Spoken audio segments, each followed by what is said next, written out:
Hello, I'm television and radio producer, presenter Rob McKnight. With over 30 years' experience in the industry, this is the final edition of Media McKnight for 2025. Let's start with an update on a story I brought you last week. After the axing of top-rating host Ash Bradnam from the NOVA Breakfast Show, he's co-hosted for 21 years, I reported on his likely replacement and the expected departure of Nikki Osborne. In fact, this is what I said last week. And speaking of Mr. Brisbane, he reports that Nick Ducko Alan Ducat from Hit Newcastle will be stepping into the role. Now, the Courier Mail has echoed the same rumour without attribution to Mr. Brisbane's Brett de Brits, who appears to have been the first to report it. And there's another twist at Nova. It looks like Nikki Osborne is set to leave the breakfast show to be replaced by the person she replaced, Susie O'Neil. Osborne's departure appears to be driven by logistics more than politics. She lives on the Sunshine Coast and has been doing most shows from her home studio. All of that has now been confirmed, but it was the headlines that made my eyes roll. Nova upheaval, Nikki Osborne quits breakfast show live on air. Susie O'Neil to return, screamed the Courier Mail headline. There's just one issue. She didn't quit live on air. She made the announcement live on air. Her departure was not a surprise to her co-hosts, producers and executives at Nova.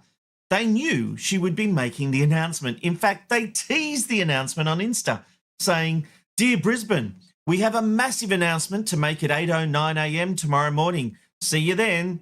Kiss." Ash, Lutzi and Nikki Osborne. I mean, why would you use Kiss when there's an opposition called Kiss? And Ash has already left. But anyway, perfect announcement. But that announcement, as expected, was her resignation from the breakfast show.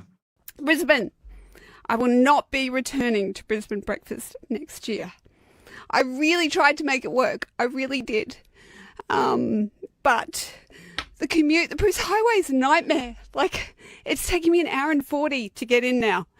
And, you know, I toyed with moving to Brisbane, but my kids are so happily ensconced in school on the Sunshine Coast. I'm like, I can't move. And I can't move without them.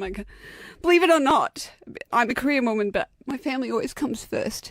So she didn't quite quit live on air, as some media outlets have claimed. Can we please stop using this clickbait headline? I don't think there are many cases where someone has quit live on air. There are a couple, but it mostly doesn't happen. Meanwhile, I have 2 corrections to make from last week regarding my reporting.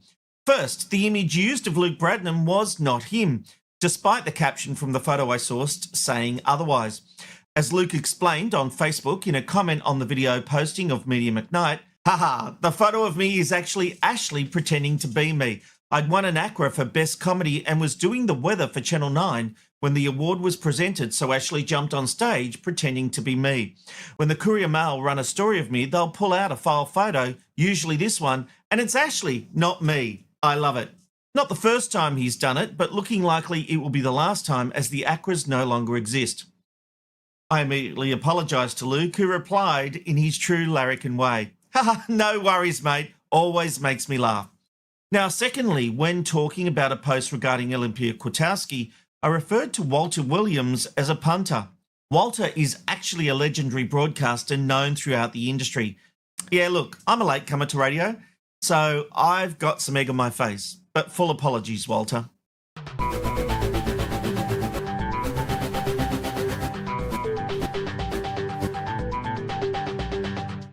There's a lot to unpack regarding the sale of Warner Brothers Discovery, including what it means for Channel 10 in Australia and the hostile takeover bid by Paramount Global. I'm sure most of you know what's happened, but here's a quick recap. Netflix reached agreement on the 5th of December to acquire Warner Brothers Discovery studios and streaming assets in a deal valued at around $72 billion in equity, $82.7 billion in enterprise value. The deal excludes WBD's traditional cable and linear networks, which are to be spun off into a separate entity.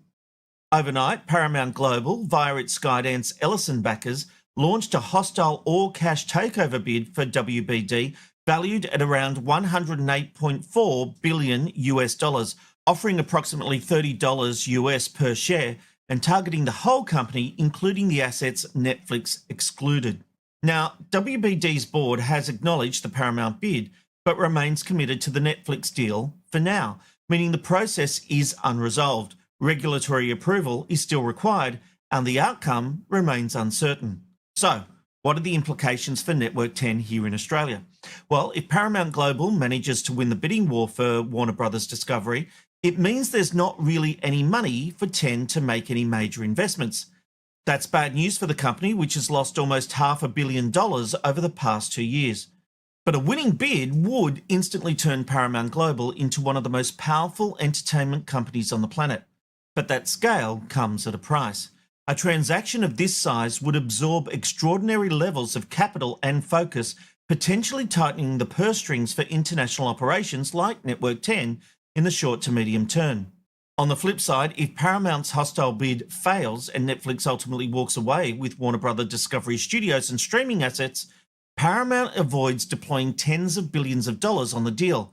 That would leave a balance sheet in a materially different position. And that is where the Australian sports rights conversation becomes interesting. Channel 10 has long been the underdog of Australia's major free-to-air broadcasters.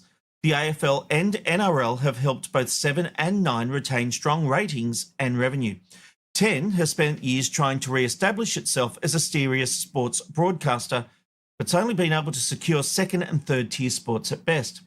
Should Paramount fail to land Warner Brothers Discovery, there is a credible argument that global capital originally earmarked for acquisition could instead be redirected into strategic growth markets, including Australia.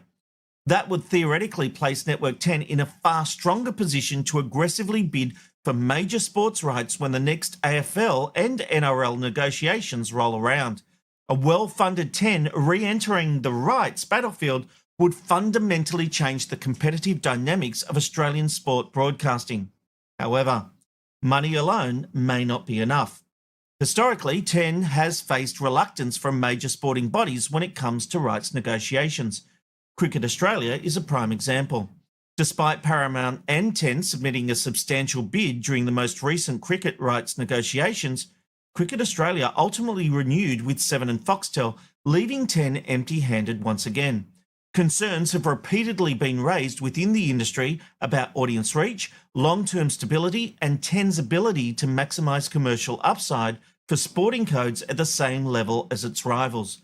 Those perceptions, whether fair or not, continue to shape negotiations behind closed doors. This means that even if Paramount suddenly has additional capital available, Network 10 still faces a credibility and confidence challenge with rights holders. Re-entering the AFL or NRL bidding race would require not just funding, but a compelling long-term broadcast and digital strategy that resonates the codes, that reassures the codes rather, they are safe partners in a fragmenting media environment. Either way, the codes will be happy if 10 props up the value of the broadcasting rights at a time when everyone else wants the cost of those rights to come down.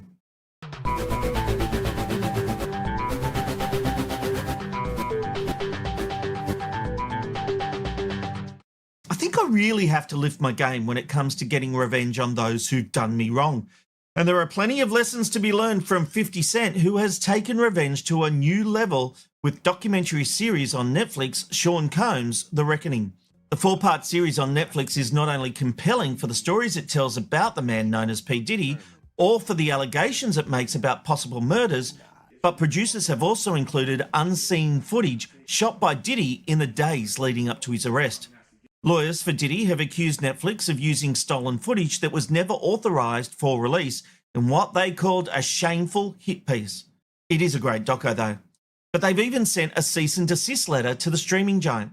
The footage shows Coombs on the phone to his lawyer strategising. It's unknown whether his lawyer was actually aware he was being recorded. I jumped on the plane, I'm coming to New York, but I'm just running around waiting for a shoe to drop. We're losing sight of the big picture, man. It's the middle of September and there's still no indictment. Bro, then you have to have a spokesman. You have to have some sort of comms to constantly be pushing that, Mark. Because you may just be a person that you just may watch CNN. You know what I'm saying? And there's 9 billion people in the world, and 7 billion of them is on Instagram. I mean, it's just fascinating. Docuseries director Alexandra Stapleton issued a statement to CNN saying, "It came to us, we obtained the footage legally and have the necessary rights. We moved heaven and earth to keep the filmmaker's identity confidential. One thing about Sean Combs is that he's always filming himself, and it's been an obsession throughout the decades. We also reached out to Sean Combs' legal team for an interview and comment multiple times, but did not hear back. 50 Cent, also known as Curtis Jackson, declined to reveal how he obtained the footage when asked during various interviews. But multiple reports now suggest Combs had not paid the videographer for their work and there was no contract in place, meaning they retained the rights to the footage. Now, it's understood Sean Combs had approached Netflix about producing his own documentary, presumably a redemption story upon his release. But Netflix is reported to have gone directly to the videographer and bought the footage for the 50 Cent produced series. Issues between the pair go way back and came to public attention in 2006 when 50 Cent released a diss track, I'm hip with it, accusing Diddy of being involved in the murder of the notorious B.I.G. Over the years, 50 Cent has publicly stated he felt uncomfortable with Diddy's parties and behaviour, saying there was an uncomfortable energy around them. And it would seem 50 Cent holds a grudge. A long-running feud with J. Rule, also known as Jeffrey Atkins, saw 50 Cent buy 200 tickets to the front section of Ja Rule's concert. The $3,000 spent meant Ja Rule would be performing to a section of empty seats at the gig on 9 November 2018 in Texas. The lesson? Don't piss off 50 Cent.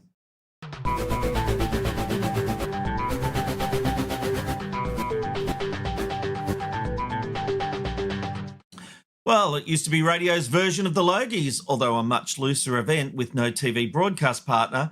But now the ACRAs are gone, there was some welcome news of a replacement awards ceremony. Mumbrella has teamed up with trade publications Radio Today and Radio Info, along with the Radio Rubber Room Facebook group and the Game Changers Radio podcast. What makes this an interesting collab is the inclusion of podcast awards. With a range of categories across many genres, I thought I'd take a look to see if any of my projects would be worth entering. And then I saw the cost. Podcast Major, which I assume means a big company, the price per entry is $300. For an independent podcaster, you'll be coughing up $200 per entry. What independent podcaster can afford that?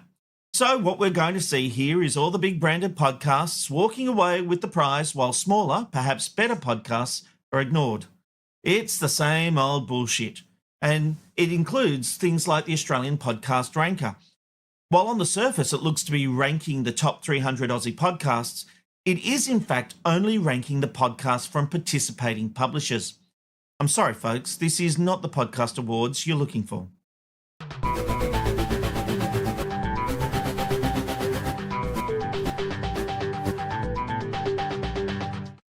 I'm starting a new section called Things I Don't Give a Shit About.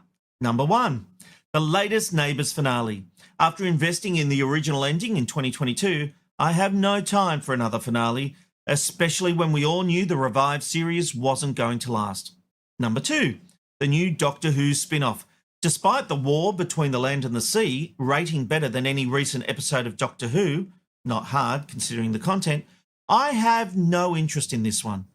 And that's a good thing because viewers outside the UK won't get to see it for quite some time thanks to Disney Plus, who are holding it back. It's like being in the 80s again, waiting for pirated VHS tapes to be shipped over. Although these days you can probably just use a VPN and log on to the BBC iPlayer. Anyway, number 3, Channel 9 being accused of being petty by snubbing performers for Carols by Candlelight. The Daily Mail reports the network has deliberately blocked both The Voice and Australian Idol champions from appearing at this year's Carols by Candlelight. So, it's a Channel 9 event, and they get to decide who appears on their show on their network. But a former Australian Idol judge lashed out at the move, saying, when Idol started on Network 10, performing at Carols was the moment these kids stopped being contestants and became artists. Okay, but it's not Channel 9's job to validate artists from other networks and other network TV shows. Maybe these singing competitions should actually think about long-term investment rather than using and abusing these kids in their singing competitions. And that's this week in Things I Don't Give a Shit About.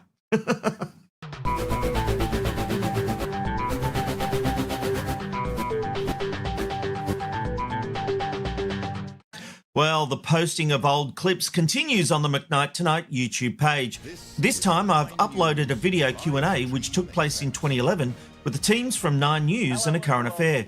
Featuring Peter Hitchener, Tracy Grimshaw, Tony Jones and Lavinia Nixon, this live stream event answers questions from viewers about making news and current affairs.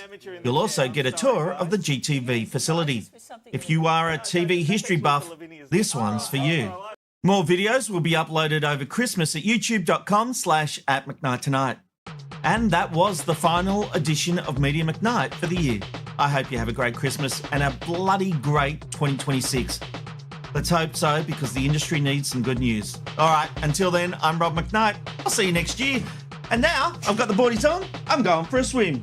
Cheerio.